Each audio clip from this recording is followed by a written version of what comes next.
Well, hello and good afternoon, radio listeners out there across Baton Rouge and South Louisiana, and welcome to this interview that we'll be conducting right now.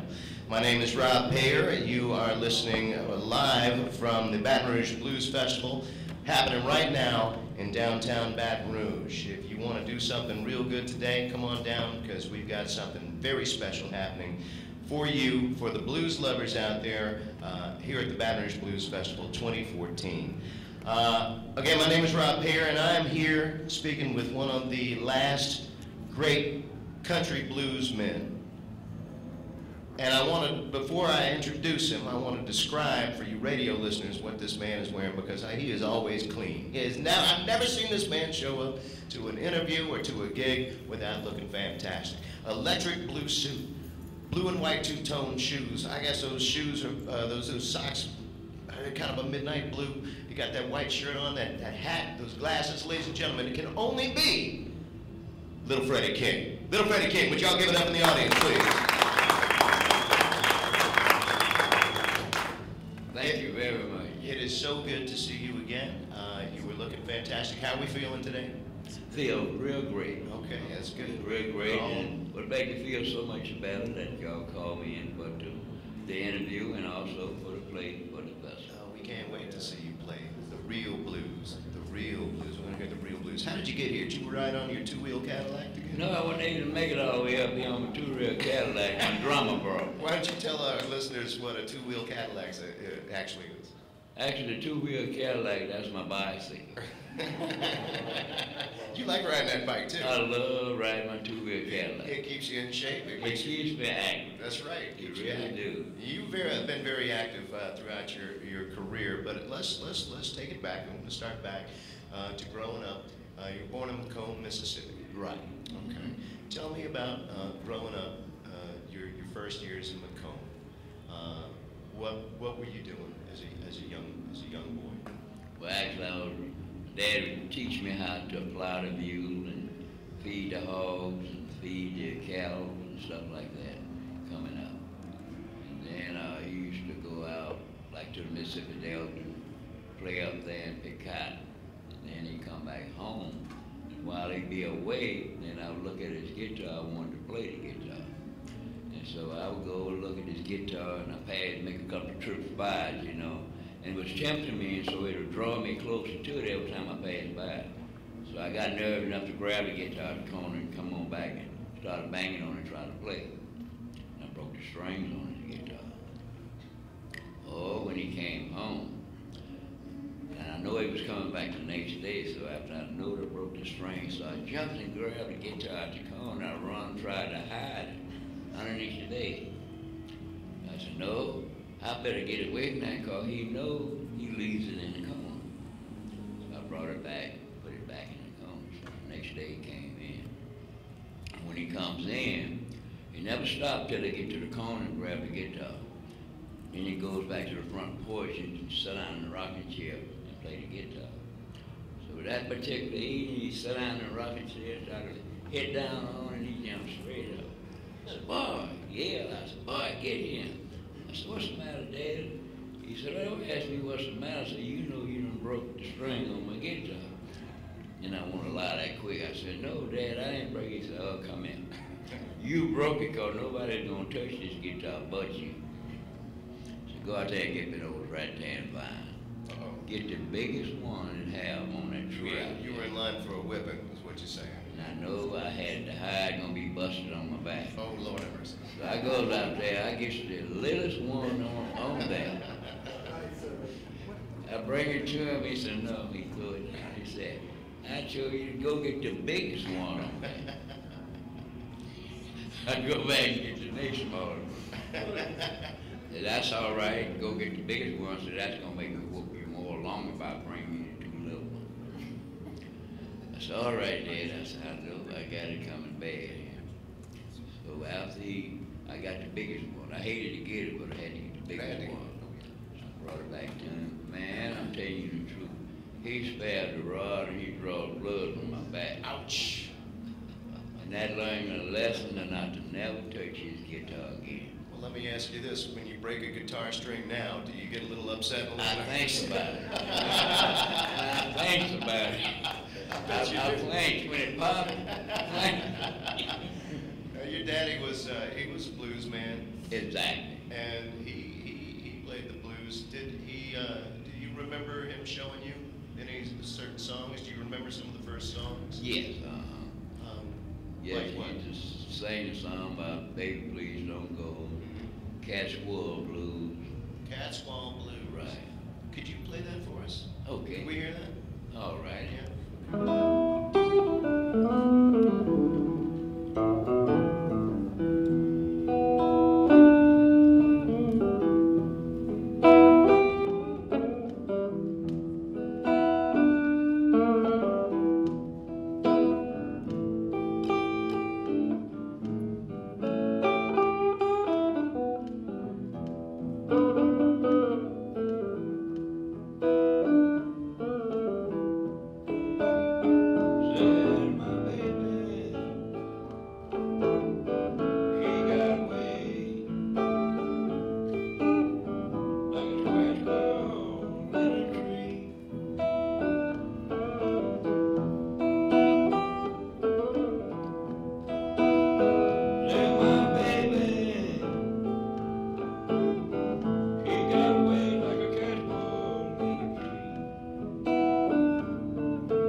Little Freddie King, all right. Thank you. Growing up, how were you exposed to music? Through the radio, primarily, or maybe records? Actually, like listening to my daddy play, you know, every day he'd get off from work, but on the porch. And then I used to listen at the radio, the old antiques radio, when he used to play about 6-foot battery. Mm-hmm. And I would sit on the porch and listen to it, and I would listen at Con Lightning Hopkins Con Lightning Hopkins and John Lee Hooker. John Lee Hooker, Right. who we'll get to in a little bit, but you ended up touring with Exactly. in Europe, Right. and both Right. Italy as well, Exactly. which is pretty fantastic. So you're growing up in Macomb, but you really found your footing in New Orleans. How did we get from Macomb to New Orleans? Okay, actually what happened, at our high school, they gave a ride down to New Orleans. They had a picnic at King Solomon Church. So all of us loaded up and come on down. And after I got down here, everything was popping and swinging, you know, and everything convenient, everything in your mouth, you know. Grocery store right here, over here in the dry goods store. The movie right down the street. I mean, And everything. for a country kid, Exactly. having to walk probably miles to go to school and 7 working, miles 7 miles there and 7 miles back. 14 Walking. miles round trip walking. Exactly. You go to New Orleans and everything is right there. Everything right It there. must have just totally opened your Man, it eyes. just shut me up. It shut me up. And I said, wow, everything is uptight here. Everything is together, everything is right in your mouth. This is the place for me. This is where I should be. So, all right, we gets the deal over with and party over with and everything, gets back home. So my mom said, Sonny, she called me Sonny for short. Sonny, how you enjoy your picnic and your trip? I said, I didn't enjoy it. I said, I just loved it. I said, everything is where it should be at. I said, that's where I'm going to stay at. I said, I'm going back down there and live. He said, boy, let me tell you something. You ain't going nowhere. Get that out of your mind. I said, because you do, I'm going to skin you alive. And you knew she was telling the truth. And she meant that. That's true. I said, okay then, Mama, I ain't going any place at all. You better not. I said, now let me tell you something. I had you, I know you. So you get something on your mind, you can wind up dying. I said, but if you do this, I'm definitely going to skin you alive. I said, I ain't going, Mom. So mess around there. So my mom used to work out in town, 7 miles east from where we was living at. So she goes on to work that day. Come back in that evening, she come back, she looked and said, where you at, Sonny? I said, yeah, I'm back here, Mom. He said, you still here, huh? I said, yeah, I'm still here, Mom. I said, all right. So I'm surprised you still here. I said, I'm looking for you to leave here. I said, but if you do, I'm going to kill you when I see you. I said, all right, Mom. I said, I ain't going to want to stay here. I'm still in my mind, knew I was coming. And she knew that I was going to come. Everybody knew what was coming. Everybody knew what was going to happen.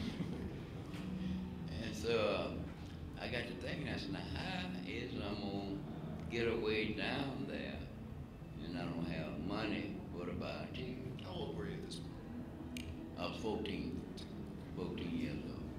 And I said, how in the world am I going to get down there and I don't have money to get a ticket or nothing like that?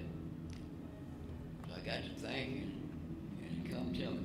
I said, well, excuse me. Dad used to hobo the train a whole lot. I said, nah, that's what I'm going to try to do. He said, he did it, so why I can't do it? Sure, why not? And he used to do it pretty often. Sometimes he used to go to jail, you know, hobo on the train. And so that next evening, around about 3:30 or 4 o'clock, it come through. The train come through going, you know, going south. I heard the whistle and I looked up and I see this stack of smoke coming. I said, now it's my time. I didn't have a suitcase. I had one of these little flour sacks, like 25-pound flour sack. And I loaded a couple of shirts and a couple of pair of pants in there, a pair of shoes. I took it, threw it away on the other side of the track. I went on the other side of the track and laid down. So I watched till I got some empty cars coming by. Empty cars coming by, and then I lashed in on it. And man, he would have me flopping going just like a kite. The car was small, and I didn't weigh no more than about maybe 99 pounds. And he just flopped me just like a kite. And I said, oh, there's I'm gonna ever get straight to get inside of it. So God bless me while I was able to get up to the door and flop back in and roll in there. So in the car that I rolled in, they had the freight they had in there was in some big cardboard boxes. And they left it on the floor of the car. So I said, I'm gonna have to try to hide someplace because I know they're gonna put me in jail. So I go to the far corner in the boxcar and get underneath the cardboard. So the train blasted off wide open, come down and they have a box factory in Magnolia, 6 miles out of Macomb. So coming down and stopped at the box factory there, maybe about 5 or 10 minutes. I said, oh, they gonna find me. Leads away from that, they didn't find me, so we got down to Emmett. They stopped there 3 or 4 minutes. And they left out of Emmett, then they came on down around Hammond. They stopped at Hammond. Then after that, they didn't stop anymore. We got on past down there all the way to, passed through like, there was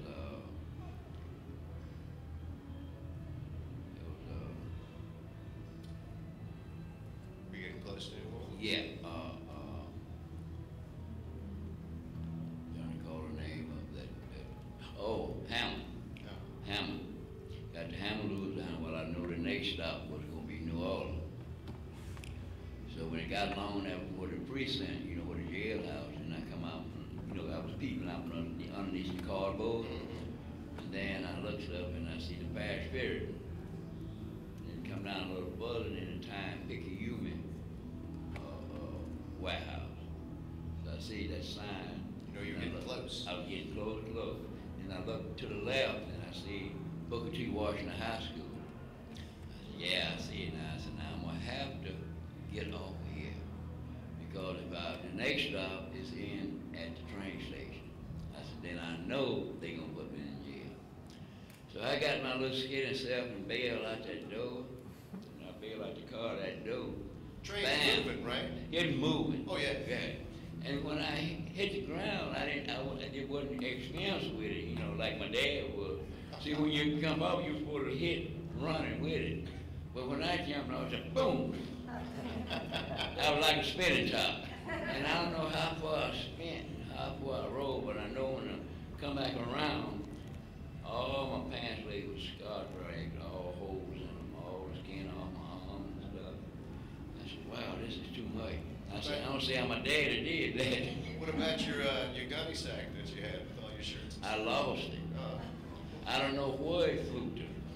And I wasn't going to walk back down the track to try to find it because I figured the police would catch me showing up then. Well, you must have been scared, hungry, torn up. Exactly. And so where were you going to go? I was going to 2314 Magnolia Street, of which I didn't know the address at the time. And so I left. Who lived there? My brother-in-law and sister lived there. Okay. And so he said, you'll see Claiborne Street, then you walk 2 blocks, and you'll see Magnolia Street. He said, then you make the right turn and come up Magnolia Street. But he didn't give me the address. So I walked back and forth Magnolia Street. So all at once up popped the black Mariah, car 17 and rough. Yes, sir. Hey boy, where you going? I said, sir, yeah, I said, where you going? He said, we've been watching you out here a long time. I said, yes, sir. He said, yeah, we've been watching. He said, what you call yourself going to do? You trying to rob somebody or break in somebody's house and burglarize it? I said, no. I said, I don't know nothing about that kind of stuff. I said, no, indeed. He said, well, what are you doing down here? Why you in school? I said, well, I come down here looking for a job. And I said, I'm looking for my brother-in-law and my sister. He said, well, what's your sister's name? I said, Jesse Howard. What about your brother-in-law? What's his name? I said, Harry Howard. All right. So what we gonna do? We gonna let you out.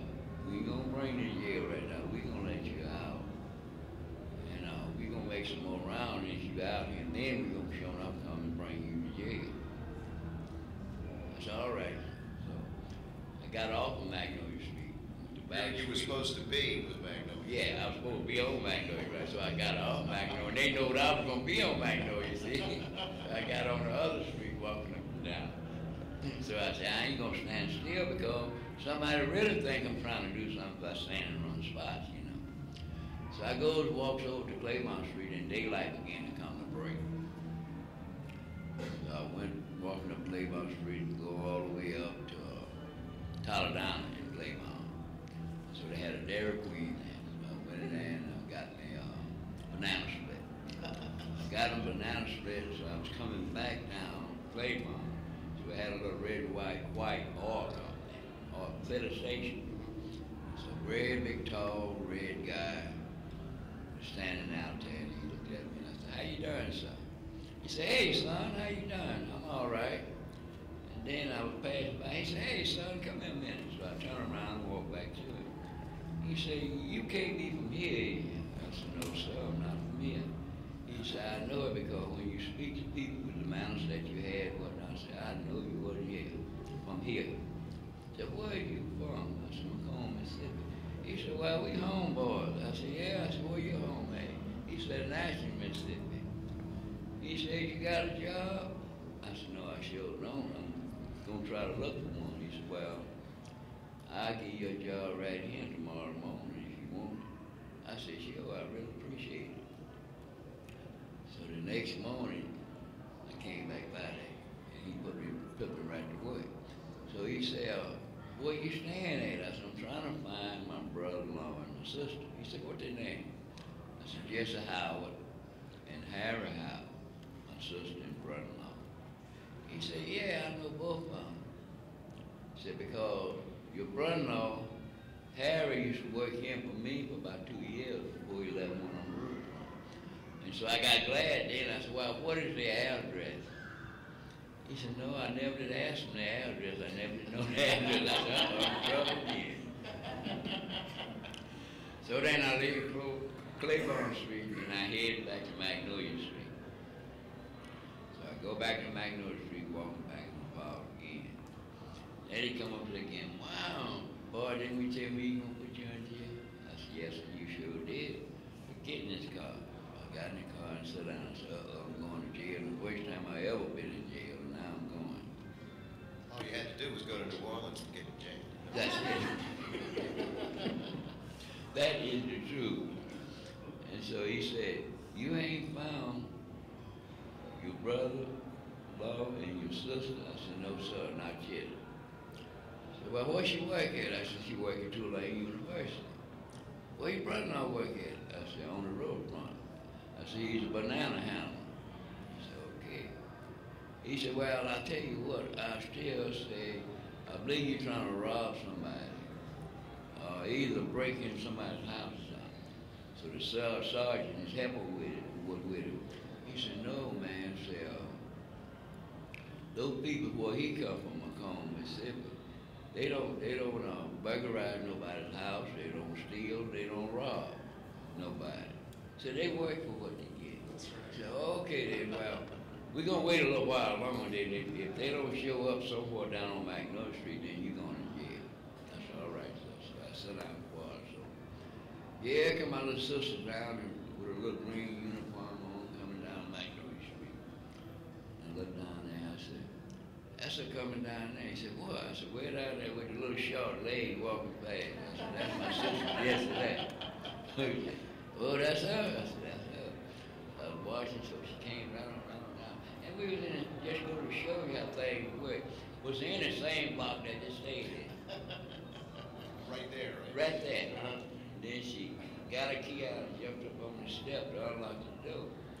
And the police said, "Hey, ma'am," said, "what's your name?" He said, "Jesse Howard." "Yeah, we're looking for you." He said, "What out of jail?" He said, "Ain't nothing you did." He said, "Your brother." And she looked and see me sitting in the back of the car and said, "Lord have mercy, Jesus, what did my brother done? He don't do nothing like that. What he did?" Said, "He ain't did nothing. He's trying to find you all." Said, "But we was going to bring him to jail, so you showed up just in time." Said, "We was on our way to bring him to jail." Said, "Oh, thank you so much that you didn't bring him to jail, and thank God I showed up in time." That sounds like a pretty hard journey, getting from Macomb on the train, It was rough. police, and everything else. That's the truth. I heard you say before, if you want to know the blues, you got to walk a mile in my shoes. Exactly. Is that a song? That's right. Do you think you might be able to play that for us? We'd like to hear that. Okay. Yeah. All right.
We jumped from talking about your experience with your daddy's guitar.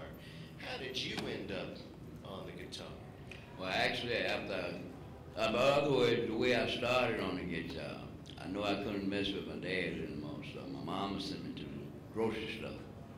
She said, "Son, you want to go to the grocery store for Mama today?" I said, "Yes, ma'am, I'll go, Mama." So I goes to the grocery store, get her some butter and different stuff like that from the grocery store. And on my way back, there was some big shot and a very big Fleetwood Cadillac. They passed by me and zoom, blow dust all over me, you know. I said, "Wow, that's two big shots there in a big Cadillac there. Wouldn't mind if I had me one like that." Sure. So they got on the road a piece further and they throwed something out, you know, and I spotted and see they throwed something around. I said, "Wonder what was that they throwed out there?" And it did. So I kept on walking, you know, when I got along where they throwed it out, and I looked down and it did. It was a cigar box. I said, "Oh, that's what they threw away, a cigar box. They done got rid of the last cigar." I said, "Well, that'd be just what I need to make me a guitar since I can't play my dad's anymore." So I goes down in the ditch and get the cigar box out of there, brought it home, taking some rosin out the pine trees, taking soot out the chimney. You know where you make fire in a chimney fireplace? I got the soot and mixed it all up and made some black paint. So I painted the box black. Then I said, "Well, wow, I got this part made good." I said, "Now what am I gonna do for the keyboard?" So I said, "Oh, I'll run out there to the fence, the picket fence, you know, around the house, inject off a picket off the fence and come back and made me a neck for the guitar." So after I get that on there, and then I said, "What am I gonna do for my fret, you know, the little bars there?"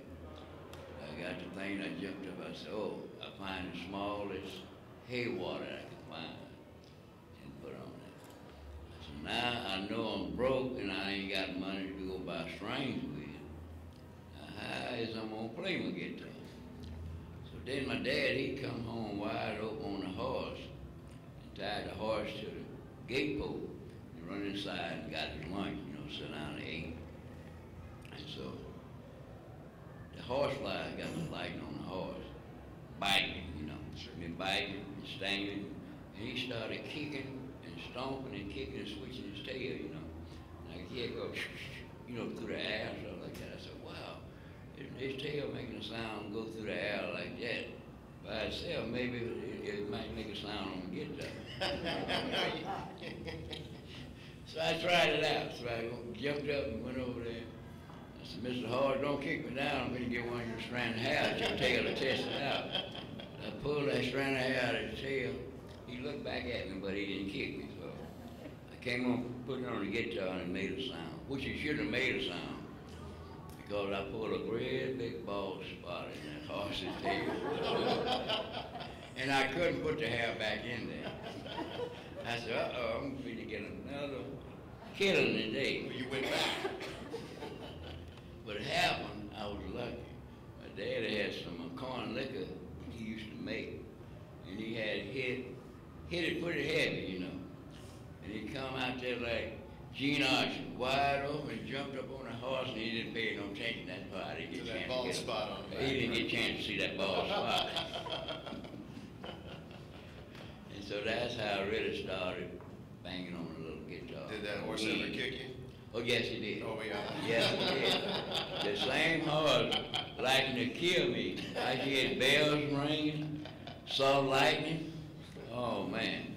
And that broke him up and pulling the hair out of his tail. So he got tired of it. We're in New Orleans now, and you have a real guitar. And now, obviously, I don't know if you know this, but you know they sell kits now with cigar boxes that you can make your own cigar box guitars. Did you know that? No. Well, you ought to you might get some money out of that. You ought to find out how to get the patent on that, the copyright. So you're in New Orleans now, and you're getting exposed to New Orleans music. You've obviously you've got a guitar now yourself. You're playing a little bit. You start to gig a little bit. Exactly. What's the scene like there? What are you doing? I know you're playing at a place called the Bucket of Blood. Was that Exactly, right. What was that place like? Oh, man, it was a terrible place. It sounded pretty terrible. It was really terrible, man. See, before it was the Bucket of Blood, it was the Busy Bee. And the Busy Bee, they always was tough down there. Used to fight all the time. They used to call it the battlefield at one time. And so then Willie Roussel bought the place. Then he named it the Busy Bee. So every Friday and Saturday night that I played down there, somebody was cut, stabbed, or shot. Or had the head busted on with a baseball bat, stuff like that. And man, I said, well, I said, this is the wrong name for this place. This place got to be named the Bucket of Blood. And the only way out by me being small, you know, the record machine was in the corner. While I'm being small, I would go behind the record machine every time they're shooting in a fight. Behind the jukebox, that's where you're going to be. Right, that was my spot. That was my hiding hole. Now, it was around this time that you got your name, Little Freddie King, because your name's not Freddie King. Exactly, You were born Frederick Martin. Exactly, correct. Okay, so I know that Freddie King was living in New Orleans at this point. How did you get the name Little Freddie King? Okay, well, that happened. All of my fans used to come to where I play at Jacksonville or Orleans or either Jazz Fest. Well, may I play? They said, may we ask you a question? I said, sure, ask me whatever you want to. He said, well, you must be B.B. King's little brother, huh? I said, no related at all. I said, I know, we know each other, I said, but we no related. So, okay. So I go to the other place and he come up and said, Freddie, can I ask you something? I said, sure. Anything you want to ask me, help yourself.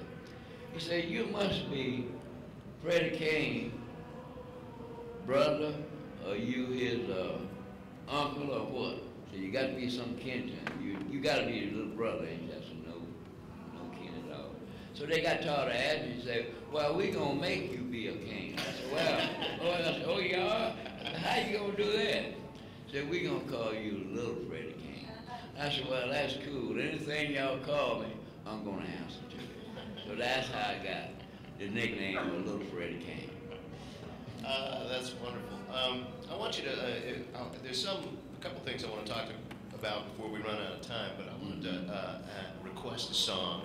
That's one of my favorite songs that you do, Chicken Dance. Can you tell me a little bit about the Chicken Dance, and about the song, and maybe play it for us, please? Mm-hmm. So actually, my daddy, he gave me a job, you know. And so I used to be around the house on the lazy side. I always had a good head, you know, making little toys, different little stuff, making that. And I wanted to do just that and not work. My daddy came in and he said, boy, I'm going to give you a job today. I said, what, Dad? He said, boy, don't you what, B? You get here and see what I said. I go to my dad, and I didn't say to him no what no more, you know. He said, come on around this house, boy. Follow me around this house. So I followed my dad around the house there. And so had you know them big wagons that you put the corn in? Okay. It said about a turn of corn. And dumped it in the backyard. He said, boy, you see that big pile of corn there? I said, yes, sir, Dad, I see it. He said, well, you shuck every bit of it, shell every bit of it, and put it in those drums. That's your job. And go feed them chickens. I said, Dad, I don't want to feed them chickens. He said, well, you go feed them chickens or either answer to the business end of this rattan vine. And I know then how the rattan vine feel. And so that's why I give the name of the bad chicken. And I didn't like the chickens then because I had to feed them, had to work hard and sweat to feed them. He said, boy, let me tell you something. When you get to feeding them chickens, he said, then don't you turn around and eat them? Don't you enjoy when you eat them? He said, well, they enjoy you when you feed them. I said, I don't want to do that, Dad. He said, yeah, go ahead and feed them chickens. So that was my job, and that's how. 2 years later, I got to thinking about it. I said, you know what? I'm going to make a song about that. Can we hear? Sure. All right. The bad chicken. Here we go.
Little Freddie King from the Old State Capitol here in downtown Baton Rouge. It's the Baton Rouge Blues Festival. It's happening today. If you guys and gals out there listening want to have a good time, please come on downtown for this wonderful, beautiful Saturday. We're having such a good time. You know, I could talk with you all day long. And our time is drawn short. I'm so sorry. I wish we could have a little more time. I just want to, you know, from New Orleans, you started playing at the New Orleans Jazz and Heritage Festival. You played there for like, what, 25 to 26 years? That's like 44. I mean... And I missed one. You missed one. It was 26 years before that one. That's what I mean. And yeah, correct. Since then, you know. Right. And you toured Europe. What was going to Europe like the very first time? Because I know you've been on tour with Bo Diddley, John Lee Hooker, and you've traveled all over Europe, all over the world. For you, the little boy from Macomb, Mississippi, Exactly. who never thought, you know, he never suspected he would see these things. Exactly. What was going to Europe like the very first time for you? First time, I mean, it really was exciting to me, you know. I really couldn't believe it. It really was exciting. When I first went there, I had to do like 23 days.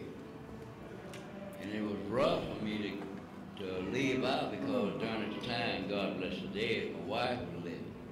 And she was the jealous type. She didn't want me to go any place. And so what happened, I know what that's like. I had to take piece by piece, you know. See, I put on 2 pair of pants and 2 shirts and go to work, and then I pack my luggage on the job.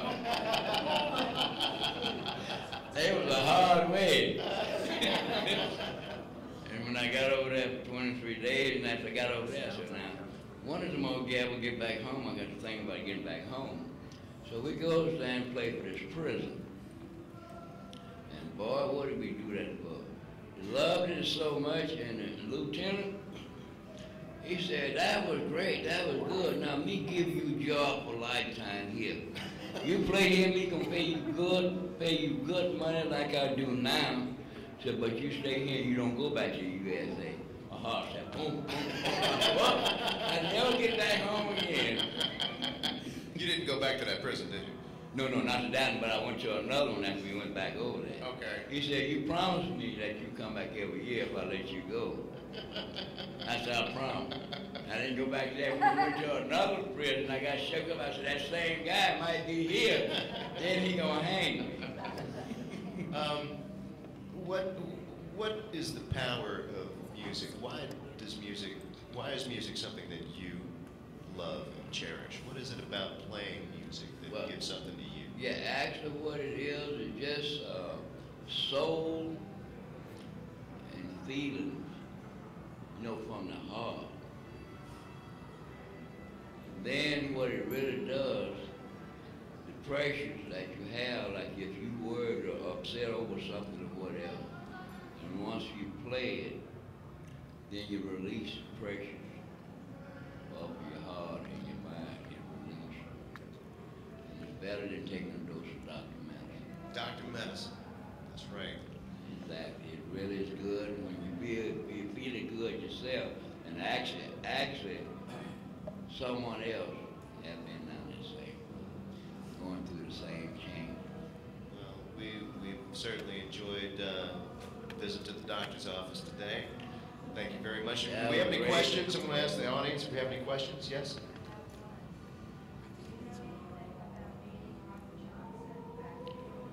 Meeting Robert Johnson. Now, I never did meet him alive, but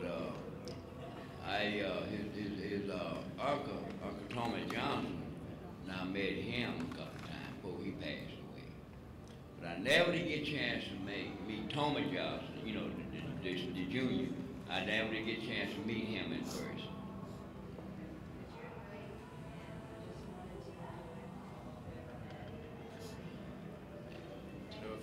Met Robert, but you've met so many. I mean, Yeah, so many a whole lot of guys like Ray Charles and like Muddy Waters, these were your Bo heroes. Diddley, and Bo Diddley was my homeboy brother, and Texas Alexander, and Bobby Blue Bland,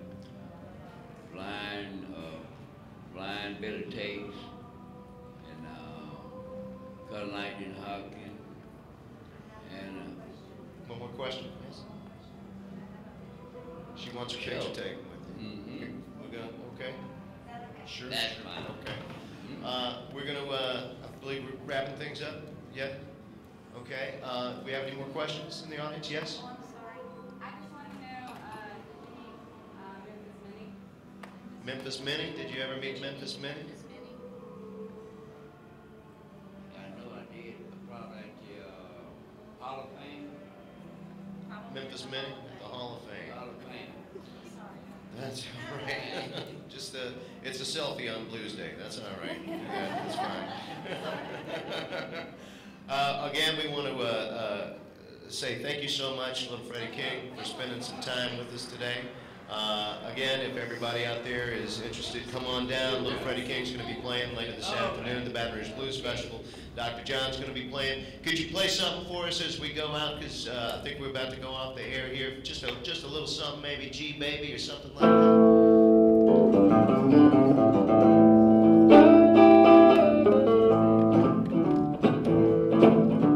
Thank you, everybody, for listening. Thank you for coming by. Ladies and gentlemen, Little Freddie King.